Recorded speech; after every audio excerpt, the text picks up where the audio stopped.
World War II was not merely a chapter of global history for Asia. It was a prolonged human tragedy that unfolded slowly, mercilessly, and often unseen by the rest of the world. While international attention focused on Europe's collapsing fronts and famous battles, Asia endured a quieter apocalypse, one that crept into homes, villages, and generations. This was not only a war of armies and empires, it was a war that dismantled everyday life. Farmers became refugees overnight, children learned fear before they learned hope, and entire cultures were pushed to the edge of survival. In Asia, war did not arrive suddenly. It stayed, lingered, and refused to leave. By the late 1930s, Japan's imperial ambitions reshaped the fate of the continent. What was presented as leadership and liberation quickly revealed itself as domination enforced by violence. Across East Asia, the advance of Japanese forces left behind not just destroyed infrastructure, but shattered humanity. China bore the earliest and heaviest weight of this invasion. Cities were reduced to rubble, families disappeared without graves, and survival itself became an act of resistance. The suffering reached depths that defy language. Mass killings, forced displacement, and the slow erosion of dignity. Entire communities were erased, and the trauma embedded itself so deeply that even decades later, its echoes remain. In Korea, occupation was not limited to military control.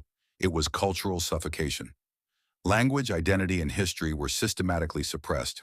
Young men were stripped of choice and sent into forced labor, while countless women endured abuse that history would later reduce to footnotes. These were not isolated incidents, but a system of cruelty normalized by war. Across Southeast Asia, the pattern repeated. In Malaysia, Singapore, the Philippines, and Indonesia, Japanese forces replaced one colonial presence with another, offering no relief to people who had already lived under foreign rule. Hunger spread, fear became routine, and hope felt increasingly distant. For ordinary civilians, every sunrise carried uncertainty, and every night carried grief. India's experience during World War II revealed another layer of injustice. Still under British rule, India was drawn into a conflict fought in the name of freedom, while its own people remained unfree. Millions of Indian soldiers were deployed across distant battlefields, fighting bravely for an empire that denied them equality. At home, the war intensified suffering through shortages, famine, and repression. Yet it also ignited a powerful awakening. As the world spoke of defeating tyranny, Indians began asking why tyranny should be tolerated on their own soil. The war strengthened the resolve for independence, turning global chaos into a catalyst for national awakening. The conflict expanded dramatically after the attack on Pearl Harbor in 1941. With the United States entering the war, the Pacific region transformed into a vast battlefield.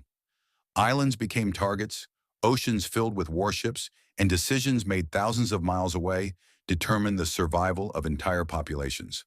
Air raids, naval battles, and relentless campaigns consumed Asia at a scale never seen before. Still, nothing compared to the devastation that followed in 1945.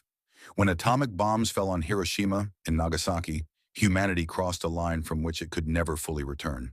In moments, life vanished. Cities were obliterated.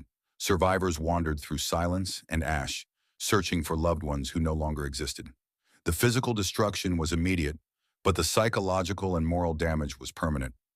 Japan's surrender marked the official end of the war, and the world celebrated peace. But in Asia, peace arrived carrying grief rather than relief. The war left behind millions of dead, displaced populations, destroyed economies, and invisible wounds that no treaty could heal. Borders were redrawn, empires weakened, and new nations slowly emerged. But independence came at an unbearable cost. The survivors carried memories of hunger, loss, and fear into the future. Children who grew up during the war became adults shaped by trauma, and their silence passed that trauma onto the next generation. Today, World War II is often discussed through strategies, leaders, and victory narratives. Yet Asia's story cannot be reduced to timelines and statistics. It is written in abandoned villages, unmarked graves, and unanswered questions. Asia did not simply participate in the war, it absorbed it. The continent paid with its blood, its children, and its future. There were no true celebrations here, no clean endings, only survival and remembrance. To understand World War II fully, one must listen to Asia's quiet suffering, because it reveals the war's true cost far beyond medals and maps.